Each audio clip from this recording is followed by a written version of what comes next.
मुंबईत सुरू असलेल्या मुंबई रायझिंग या कार्यक्रमात 5 नामांकित आंतरराष्ट्रीय विद्यापीठांना मुंबई आणि नवी मुंबई परिसरात त्यांच्या शाखा उभारण्यासाठी उद्देशपत्र देण्यात आले।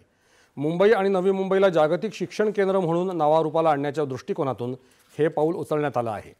या कार्यक्रमाला मुख्यमंत्री देवेंद्र फडणवीस आणि केंद्रीय शिक्षण मंत्री धर्मेंद्र प्रधान, राज्याचे उच्च आणि तंत्रशिक्षण मंत्री चंद्रकांत पाटील यांच्यासह इतर मान्यवर उपस्थित होते।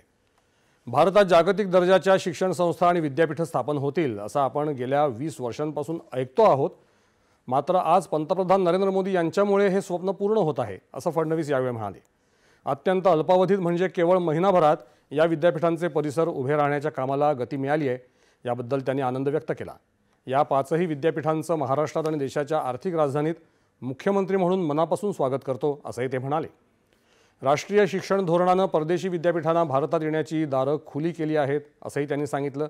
या एज्युसिटीमुळे भारतातल्या विद्यार्थ्यांना परदेशातलं उत्तम दर्जाचं शिक्षण अत्यंत कमी पैशात मिळू शकेल असंही त्यांनी स्पष्ट केलं। याशिवाय राज्यात मेडिसिटी आणि इनोव्हेशन सिटी देखील तयार होईल असंही त्यांनी सांगितलं। एअर इंडियाच्या अपघातात भारतासोबत उभं राहिल्याबद्दल मुख्यमंत्र्यांनी यावेळी सर्व देशांचे आभार मानले।